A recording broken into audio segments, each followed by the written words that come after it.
Hello all. इस lecture में हम लोग पढ़ेंगे डैम्प्ड हार्मोनिक ऑसिलेटर के बारे में। डैम्प्ड हार्मोनिक ऑसिलेटर का डिफरेंशियल इक्वेशन क्या होता है वो पढ़ेंगे और उसका सॉल्यूशन पढ़ेंगे। ठीक है, तो डैम्प्ड हार्मोनिक ऑसिलेटर, सबसे पहले हार्मोनिक ऑसिलेटर क्या होता है। हार्मोनिक ऑसिलेटर है कि आपके पास जो पीरियोडिक ऑसिलेशन हो रहा है, पीरियोडिक ऑसिलेशन में जो सिस्टम के पास रीस्टोरिंग फोर्स है वो प्रोपोर्शनल होना चाहिए किसने के, वो प्रोपोर्शनल होना चाहिए माइनस ऑफ द डिस्प्लेसमेंट के। तो इसका मतलब एफ बराबर माइनस ए एक्स आ जाता है। ठीक है, सिंपल हार्मोनिक मोशन में। ठीक, तो इसका एग्जांपल क्या है। एग्जांपल ये है कि सपोज आपके पास एक पेंडुलम है और ये पेंडुलम अपना फ्रीली ऑसिलेट कर रहा है, इधर से इधर जाएगा और इधर से यहाँ जाएगा, फिर इधर से इस तरीके से मोशन करता रहेगा इस एक्सिस के अबाउट।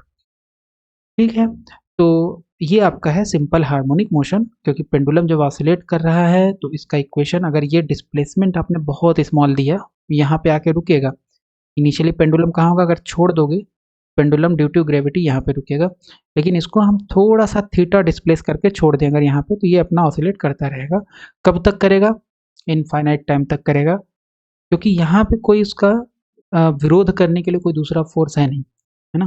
तो यहाँ पे काइनेटिक एनर्जी जीरो होगी, फिर यहाँ पे पोटेंशियल एनर्जी मैक्सिमम होगी, यहाँ पे पोटेंशियल एनर्जी मैक्सिमम होगी, काइनेटिक एनर्जी जीरो होगी, फिर यहाँ पे आएगा तो काइनेटिक एनर्जी मैक्सिमम हो जाएगी, पोटेंशियल एनर्जी जीरो हो जाएगी, तो पार्टिकल फिर इधर जाएगा, तो फिर इस पॉइंट पे काइनेटिक एनर्जी इसका जीरो हो जाएगा और पोटेंशियल एनर्जी मैक्सिमम, तो पार्टिकल फिर इस डायरेक्शन में मोशन करेगा। और क्योंकि यहाँ पे एयर नहीं है, लिक्विड नहीं है, कुछ नहीं है, केवल पेंडुलम है, यानी पेंडुलम का ऑसिलेशन केवल वैक्यूम में हो रहा है।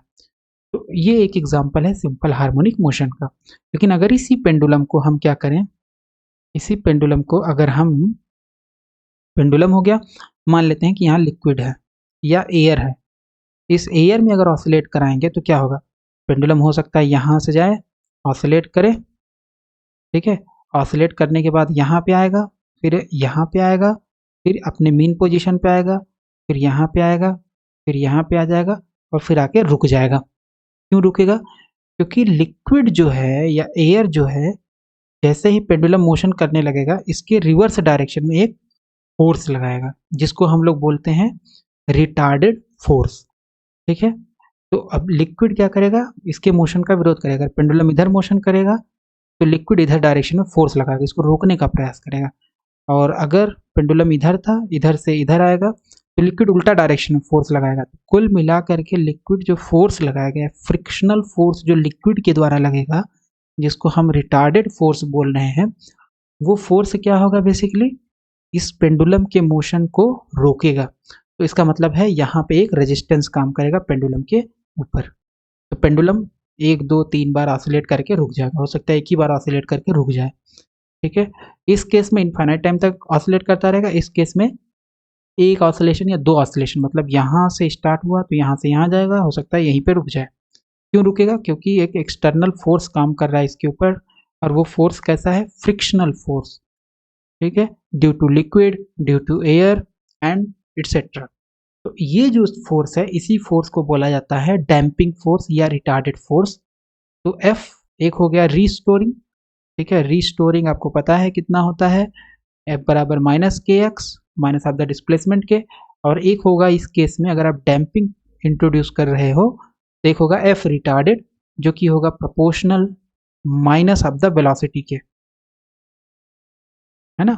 वेलोसिटी के माइनस के प्रोपोर्शनल होता है एफ रिटार्डेड। ऐसा क्यों है, क्योंकि वेलोसिटी को ये डिक्रीज करेगा। डिक्रीज करने का मतलब है कि जो वेलोसिटी पेंडुलम की इंक्रीज करेगी, जैसे यहाँ पे वेलोसिटी जीरो, फिर ये वेलोसिटी इंक्रीज करना स्टार्ट कर देगी, तो ये जो वेलोसिटी इंक्रीज कर रहा है इसका ये लिक्विड या एयर जो है विरोध करेगा। इसलिए एफ रिटार्डेड जो होगा minus d x by D t. तो दो फोर्स हो गए, f retarded is equal to, इसको यहाँ से हटाओगे तो minus gamma D x by D t आएगा। ये जो गामा है इसको बोला जाता है डैम्पिंग कोफिशियंट। डैम्पिंग का मतलब क्या है, फ्रिक्शन, डैम्पिंग कोफिशियंट। ठीक है, तो ये हो गया आपके पास डैम्पिंग कोफिशियंट। तो हमारे सॉरी, तो टोटल फोर्स हमारे पास कितना लगेगा, टोटल फोर्स जो पेंडुलम के ऊपर काम करेगा, एक तो रीस्टोरिंग फोर्स होगा, रीस्टोरिंग फोर्स।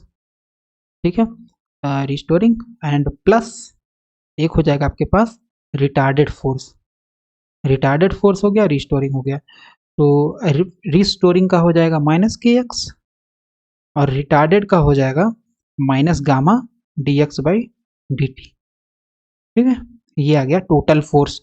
टोटल फोर्स आ गया। अब पता है न्यूटन सेकेंड लॉ से टोटल फोर्स को हम क्या लिख सकते हैं, मास टाइम एक्सिलरेशन। तो एक्सिलरेशन क्या होता है, M D two X upon D T square.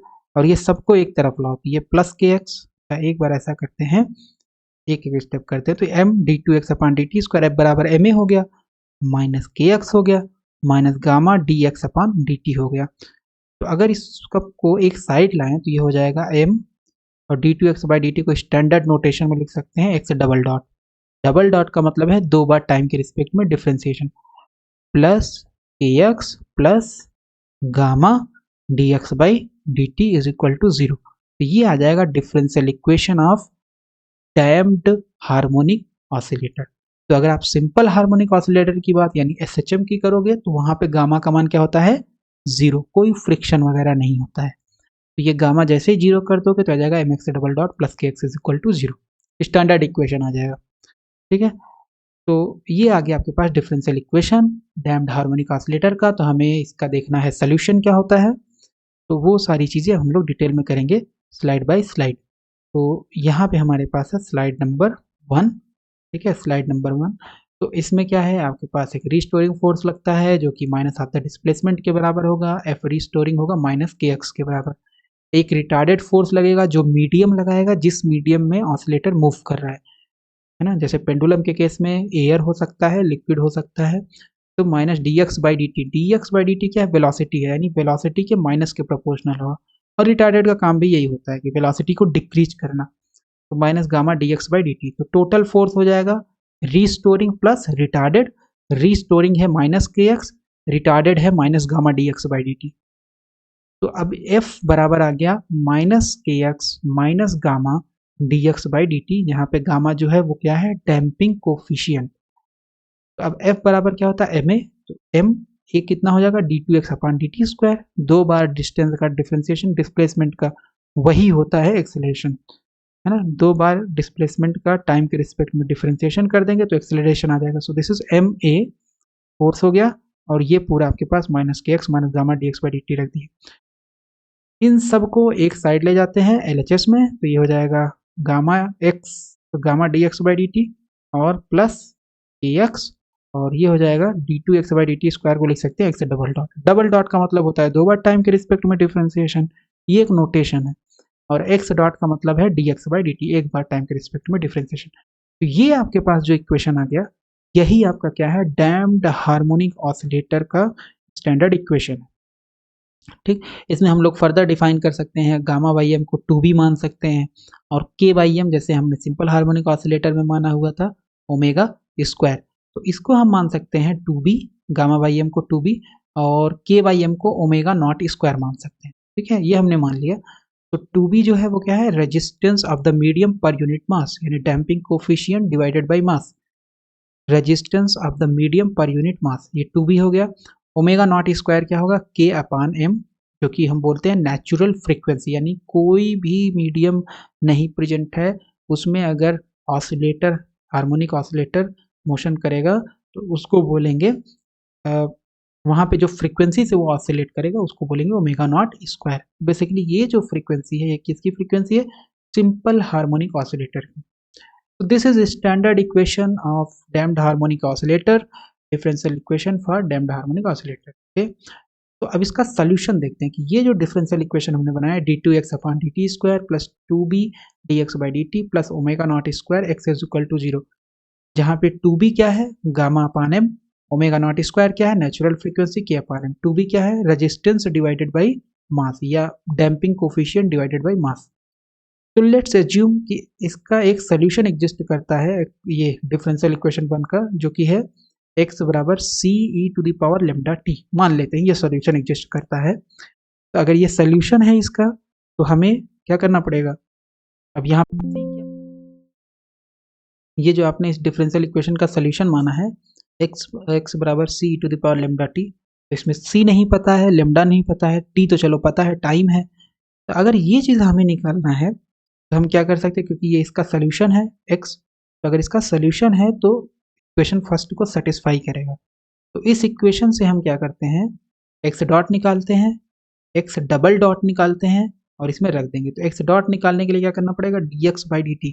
तो इसका एक बार टाइम के रिस्पेक्ट में डिफ्रेंसिएशन। अब c तो कांस्टेंट है, बाहर आ गया, और e to the power lambda t, इसका डिफ्रेंसिएशन क्या होगा, अगर ये e to the power t होता तो differentiation e to the power t हो जाता, लेकिन यहाँ पे लेमडा t है तो चेन रूल लगाना पड़ेगा। तो लेमडा t का इंटू में करके दोबारा डिफ्रेंसिएशन करेंगे तो लेमडा आ जाएगा, सिंपल। एक्स डबल डॉट कैसे निकालेंगे, तो एक्स डबल डॉट हो जाएगा d by D t. X dot तो आप निकाल ही चुके हो, इसका एक बार और डिफ्रेंसिएशन कर देंगे, ये हो जाएगा एक्स डबल डॉट, और ये हमारे पास था c lambda e to the power lambda t, और ये हो जाएगा d by D t. X dot की वैल्यू रख दिए, ये कांस्टेंट है, बाहर आ गया डिफ्रेंसिएशन से, तो सी लेमडा और e to the power lambda T का डिफ्रेंसिएशन क्या हो जाएगा, lambda e to the power lambda t. Chain rule लगाना पड़ेगा क्योंकि टी है और यहाँ पे लेमडा टी है, पहले इसको मान लो टी है, और क्योंकि टी है नहीं तो इंटू करके डिफ्रेंसिएशन करना पड़ेगा इसका with respect to lambda t, तो यह आ जाएगा लेमडा स्क्वायर। तो एक्स डबल डॉट आ गया c lambda square e to the power lambda t. Substitute, ये जो हमने एक्स डॉट निकाला हुआ है ये एक्स डॉट की वैल्यू है और ये एक्स डबल डॉट की वैल्यू है, इन दोनों वैल्यूज को सब्सटीट्यूट करेंगे इक्वेशन फर्स्ट में। ये हो जाएगा c lambda square e to the power lambda t plus 2b c lambda e to the power lambda t plus omega not square, x की जगह रख देंगे c to the power lambda t. Common ओमन लेंगे तो common लेने पे क्या मिलेगा, c to the power lambda t common आ जाएगा। ब्रैकेट में क्या बचेगा, lambda square plus 2b lambda plus omega not square equal to 0। तो बेसिकली क्या है, एक टर्म ये है, एक टर्म ये है, दोनों का प्रोडक्ट अगर 0 के बराबर है तो कम से कम ये 0 होना चाहिए या ये 0 होना चाहिए। हाँ, ये 0 नहीं हो सकता है, क्यों, क्योंकि अगर ये 0 हो गया तो ये बेसिकली क्या है, x है, तो डिस्प्लेसमेंट 0 हो जाएगा, तो ये पॉसिबल नहीं है। हम डिस्प्लेसमेंट को नॉन जीरो लेके चल रहे हैं, इसका मतलब है एटलीस्ट यहाँ, इसका मतलब है कि ये 0 होगा, lambda square plus 2b lambda plus omega not square equal to 0, ये 0 होगा। तो जब ये 0 है तो ये बेसिकली क्या है, क्वाड्रेटिक इक्वेशन है इसका लेमडा का। तो लेमडा का क्वाड्रेटिक इक्वेशन, इसका रूट कैसे निकलेगा, श्रीधराचार्य से, श्रीधराचार्य फार्मूला लगाएंगे। So this is minus 2b plus minus 4b square minus 4ab। So this होता क्या है, ये होता है minus B plus minus under root B square minus 4ac upon 2, है ना, a x square plus b x plus c का equal to 0 का जो रूट होता है वो होता है minus B plus minus under root B square minus 4ac upon 2a। तो वहाँ पे रख देंगे तो ये सिंपल हमारे पास इतना आ जाएगा, त्रिधराचार से इसका आसानी से निकाल सकते हैं ना। तो चलो ये माइनस 2 भी हो गया, इसमें से 4 बाहर आएगा अंडर रूट से, तो ये बचेगा 2, अंडर रूट में बचेगा under root B square minus omega not square, और यहाँ पे 2 है तो 2 2 2 कॉमन लेकर कैंसिल हो गया, तो क्या बचेगा, minus B plus minus under root B square minus omega square, plus minus एक बार प्लस ले लेंगे और एक बार माइनस ले लेंगे, तो लेमडा की वैल्यू ये आ गई आपके पास। तो यानी इसके 2 रूट एग्जिस्ट करेंगे लेमडा के, है ना, तो क्योंकि ये 2 रूट एग्जिस्ट करेंगे, एक प्लस के साथ होगा एक माइनस के साथ, तो lambda 1 minus B plus under root B square minus omega not square, और जब माइनस लोगे तो minus B minus under root B square minus omega not square. So ये हमारे पास लेमडा 1 और लेमडा 2 दो वैल्यूज आ गई, ठीक है। जब ये दो वैल्यूज आ गई हमारे पास, तो हमारे पास सोल्यूशन क्या था, सोल्यूशन था, अगर याद हो, सोल्यूशन था x is equal to C to the power lambda T, लेकिन वैल्यूज तो लेमडा की 2 आ रही है, तो इसका मतलब इसका सोल्यूशन ये ना होकर के ये कुछ इस तरीके से होगा, a e to the power lambda 1 T plus b e to the power lambda 2 T, ठीक। तो ये दो इसका आएगा, लीनियर कॉम्बिनेशन होगा e to the power lambda T का, ठीक है। सो जनरल सोल्यूशन जो आपके पास डैम्प्ड हार्मोनिक ऑसिलेटर है उसका जनरल सोल्यूशन हो जाएगा x is equal to a e to the power lambda 1 T plus b e to the power lambda 2 T, जहाँ पे लेमडा 1 का मान हमने निकाल रखा है ये है, और लेमडा 2 का मान ये हमने निकाल रखा था। तो दिस इज लेमडा 1 की जगह वैल्यू रख दिए, minus b plus under root B square minus omega not square, और ये t आपका पहले से था, तो दिस इज लेमडा 2, ठीक है। तो इतना गया, अब इसको हम सॉल्व कर सकते हैं, तो सॉल्व करेंगे तो e to the power minus, ये t अंदर जाएगा, प्लस में पावर है तो इसका मतलब इसको हम लिख सकते हैं e to the power minus B T into E to the power under root B square minus omega not square into T, ठीक है। इसको कैसे लिखेंगे, b e to the power minus B T into E to the power minus under root B square minus omega not square T. अब है ना, इतना लिख सकते हैं क्योंकि इंटू में पावर ऐड हो जाती है, तो ये ऐड होकर के इतना आ जाएगा और ये भी ऐड होकर के इतना आ जाएगा। सिंपल कैलकुलेशन है। तो x बराबर आ गया e to the power minus B T, दोनों में कॉमन है, a वाले में भी और b वाले में भी, तो बाहर निकाल लेंगे तो अंदर बचेगा a e to the power alpha T plus b e to the power minus alpha T. Alpha कहाँ से आ गया? अल्फा आपका वही जो अंडर रूट था B square minus omega not square, इसी को हमने मान लिया अल्फा। अब क्वेश्चन ये उठता है कि ठीक है, अपने सोल्यूशन माना था c e to the power lambda t, आपने लेमडा तो निकाल लिया है, लेकिन सी क्या होगा, बेसिकली ए और बी क्या होगा, तो इसको कैसे एवेल्युएट करेंगे? Using boundary condition. तो हम कुछ स्पेसिफिक कंडीशन एज्यूम करेंगे। इवाल्युएट ए बी कैसे निकालेंगे? बाउंड्री कंडीशन क्या? टी बराबर जीरो पे मान लेते हैं कि पार्टिकल का डिस्प्लेसमेंट कितना है, एक्स जीरो। सपोज टी बराबर जीरो पे पार्टिकल कहाँ था, एक्स जीरो पे था, डिस्प्लेसमेंट उसका एक्स जीरो था, तो D x by D T zero होगा, है ना। तो ये बेसिकली क्या है, बहुत आसान चीज़ है। तो सपोज ये आपके पास मीन पोजीशन है पार्टिकल का, यहाँ से यहाँ ऑसिलेट करेगा या यहाँ से यहाँ जाएगा, है ना। अब क्योंकि डैम्पिंग है तो एक तरफ ज़्यादा जाएगा, एक तरफ कम जाएगा। मान लेते हैं इनिशियली पार्टिकल यहाँ पे था एक्स, तो इस पॉइंट पे एक्स जीरो पे था, तो एक्स जीरो पे टी बराबर जीरो, यहाँ से मान लो स्टार्ट किया, तो जैसे ही यहाँ से स्टार्ट किया है तो इस पॉइंट पे इसकी वेलोसिटी क्या होगी, जीरो। इस पॉइंट पे x बराबर एक्स जीरो पे वेलोसिटी हो जाएगी जीरो। तो अगर वेलोसिटी जीरो है तभी तो पार्टिकल इधर आएगा, नहीं तो पार्टिकल बाहर चला जाता, है ना। तो पार्टिकल इस डायरेक्शन में मोशन करेगा इस पॉइंट से, तो इस पॉइंट पे वेलोसिटी क्या होगी, जीरो। तो हमारे पास बाउंड्री कंडीशन क्या बना, इनिशियली पार्टिकल के पास कोई वेलोसिटी नहीं थी, D x by D T zero, और पार्टिकल का पोजिशन था x बराबर एक्स जीरो। तो ये हमारे पास x है, तो हम क्या करेंगे यहाँ पे पहला कंडीशन रखेंगे टी बराबर जीरो, तो टी बराबर जीरो रखेंगे तो x हो जाएगा एक्स जीरो के बराबर, ए x हो जाएगा आपका एक्स जीरो के बराबर, x हो गया एक्स जीरो के बराबर, टी बराबर जीरो, ये वन हो गया, किसी भी चीज़ का पावर जीरो करेंगे तो वन होगा, और ये हो जाएगा ए E to the power zero, ये भी वन हो जाएगा और ये भी वन हो जाएगा, तो ये सिंपल आ जाएगा X zero is equal to A plus B. ये आ गया आपके पास इक्वेशन 2, मान लेते हैं। दूसरा बाउंड्री कंडीशन क्या है कि t बराबर जीरो पे D x by D T zero है, लेकिन हमारे पास तो D x by D T है नहीं, हमारे पास x है। तो अगर ये निकालना है D x by D t, तो मतलब इसका डिफ्रेंसिएशन करना पड़ेगा। तो डिफ्रेंसिएशन कैसे करेंगे, बहुत आसान है। तो अब इसमें क्या है, इसको अगर हम अंदर मल्टीप्लाई कर लें तो एक फंक्शन बन जाएगा, नहीं तो हमें ज़्यादा मेहनत करनी पड़ेगी, तो इसलिए इसको लेट से अंदर मल्टीप्लाई कर देते हैं। तो ये हो गया a और ये हो गया e to the power alpha minus B into T, और ये हो जाएगा b e to the power minus B minus alpha into T. ठीक है, तो ये डिफ्रेंसिएशन करेंगे तो हमें x डॉट मिलेगा। x डॉट बेसिकली क्या है, D x by D T, है ना, नोटेशन आपको पता ही है।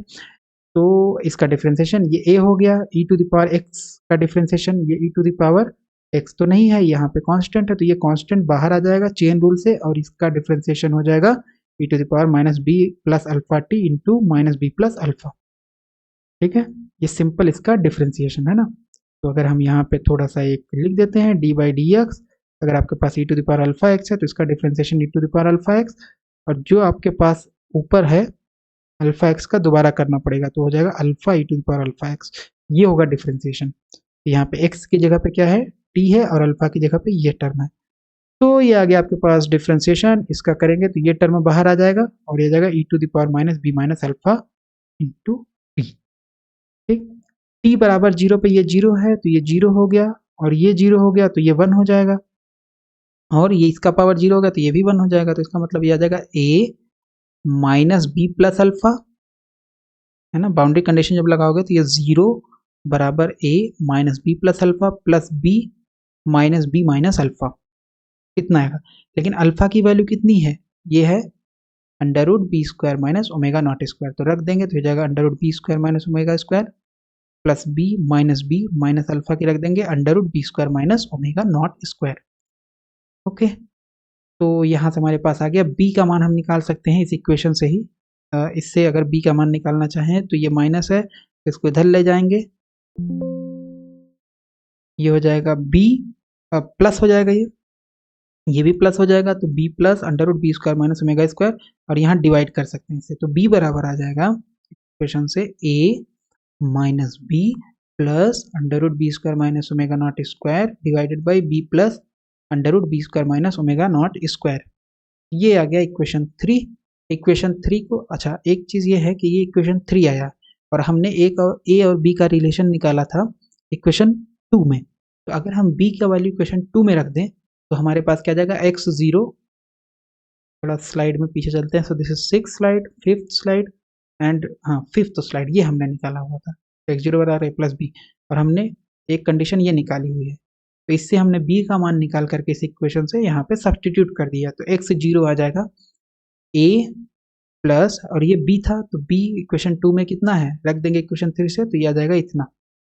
ठीक है, सॉल्व कर लेंगे, a बाहर आ जाएगा, एलसीएम हो जाएगा ये, और ये एलसीएम हो गया तो ये इधर मल्टीप्लाई हो जाएगा, और इसको सॉल्व करेंगे, b से b कैंसिल, ये दोनों ऐड हो जाएंगे और ऐड होकर के आ जाएगा a, पहले से था 2 under root B square minus omega not square, और ये b plus under root B square minus omega not square. तो a का मान आपको मिल गया एम्पलीट्यूड x नॉट के टर्म में, ये पूरा आपका इधर मल्टीप्लाई होगा, हमें a और b का मान चाहिए, तो a निकालने के लिए सिंपल ये मल्टीप्लाई हो जाएगा इधर और डिवाइड हो जाएगा 2 से, under root B square minus omega not square से, तो a की वैल्यू इतनी आ गई। ओके, इसको हम या b upon under root B square minus omega not square लिख सकते हैं, और ये इसमें भी डिवाइड होगा क्योंकि ये टोटल में डिवीजन हो रहा है, एक बार इसका इसमें डिवीजन प्लस इसका इसमें डिवीजन, तो जैसे इसमें डिवीजन करेंगे तो ये तो सेम ही है, तो कैंसिल होकर के 1 दे देगा, और यहाँ जाएगा b upon under root B square minus omega not square. तो a का मान हमारे पास आ गया x0 upon 2 b upon under root B square minus omega not square plus 1। तो इसको हम थोड़ा कॉम्पैक्ट दिखने के लिए अल्फा मान लेते थे, है ना, तो ये अल्फा है, तो ये हो गया अल्फा, तो this is b upon alpha plus 1। a की वैल्यू आ गई, जहाँ पे अल्फा ये आपके पास है under root B square minus omega not square. आसान है, ये a हमने निकाल लिया in terms of amplitude and in terms of constant. यहाँ पे अब हम a की वैल्यू रख देंगे तो हमारे पास सिंपल b आ जाएगा इन terms of amplitude and in terms of constant. तो ये वैल्यू a की उठा करके इक्वेशन 3 में रखेंगे, substitute this value in equation 3। So b बराबर है x0 अपान 2, b बराबर था a टाइम्स दिस क्वांटिटी, तो a की वैल्यू ये है x0 upon 2 b plus under root B square minus omega not square upon under root B square minus omega not square. तो ये जो टर्म है और ये जो टर्म है, ये दोनों एक दूसरे से कैंसिल हो गए, और ये आ जाएगा x0 upon 2 under root B square minus omega not square, और इतना बच जाएगा। तो b की वैल्यू हमारे पास आ गई, b is equal to minus B plus small b है under root B square minus omega not square upon under root B square minus omega not square x0 by 2। अब क्योंकि ये पूरे में डिवीजन हो रहा है, ये टर्म पूरे में डिवाइड हो रहा है, तो एक बार इसमें डिवाइड हो जाएगा फिर प्लस होकर के इसमें डिवाइड हो जाएगा, तो जैसे इसमें डिवाइड करेंगे इसका, तो ये तो सेम ही टर्म है, तो ये हो जाएगा 1, और यहाँ आ जाएगा minus B upon under root B square minus omega not square. इसको हम क्या मान लेते हैं, अल्फा मान लेते हैं, तो ये अल्फा हो गया minus B upon alpha plus 1, तो ये b की वैल्यू आ गई। तो a की वैल्यू आ गई x0 upon 2 1 plus B upon alpha, और b की वैल्यू आ गई x0 upon 2 1 minus B upon alpha, जहाँ पे अल्फा आपके पास क्या है under root B square minus omega not square.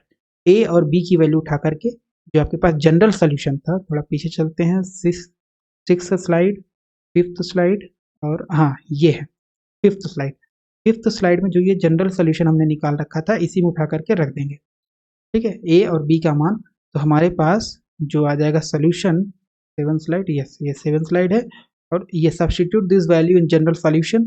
तो जनरल सोल्यूशन था x is equal to E to the power minus B T A E to the power alpha T plus B E to the power minus alpha T. तो a b हमने निकाल रखा है, a आपके पास इतना निकाला हुआ है हमने, और b हमारे पास क्या है, ये पूरी वैल्यू क्या है b है, यहाँ से लेकर के यहाँ तक और यहाँ से लेकर के यहाँ तक a है, रख करके x0, तो ये आ जाएगा बेसिकली x0 अपान 2 कॉमन है, और e to power alpha T तो नहीं कॉमन है, केवल यही कॉमन है। ठीक है, सो हो जाएगा 1 plus B upon alpha e to the power alpha t 1 minus B upon alpha e to power minus alpha T. तो अब e to the power alpha t का अगर मल्टीप्लीकेशन करेंगे तो 1 में मल्टीप्लाई होगा, ये पूरा टर्म ये पूरा कॉमन हो जाएगा। तो इसका अगर हम इसमें मल्टीप्लाई करेंगे 1 में, तो ये जाएगा e to power alpha T, और बी अपान अल्फा में करेंगे तो ये जाएगा b upon alpha e to power alpha t. ठीक है, e to the power minus alpha t का मल्टीप्लीकेशन 1 में करेंगे तो आ जाएगा e to the power minus alpha t, फिर यहाँ पे मल्टीप्लीकेशन करेंगे तो minus B upon alpha e to the power minus alpha t. एक हमारे पास बनेगा term E to the power alpha T plus E to the power minus alpha T, और एक हमारे पास बनेगा बी अपान अल्फा, कॉमन ले लो, तो बी अपान अल्फा जब कॉमन लोगे तो बनेगा e to the power alpha T और minus e to the power minus alpha t. ये जो सोल्यूशन आया है आपका एक्स का, यही क्या है, जनरल सोल्यूशन है डैम्प्ड हार्मोनिक ऑसिलेटर का।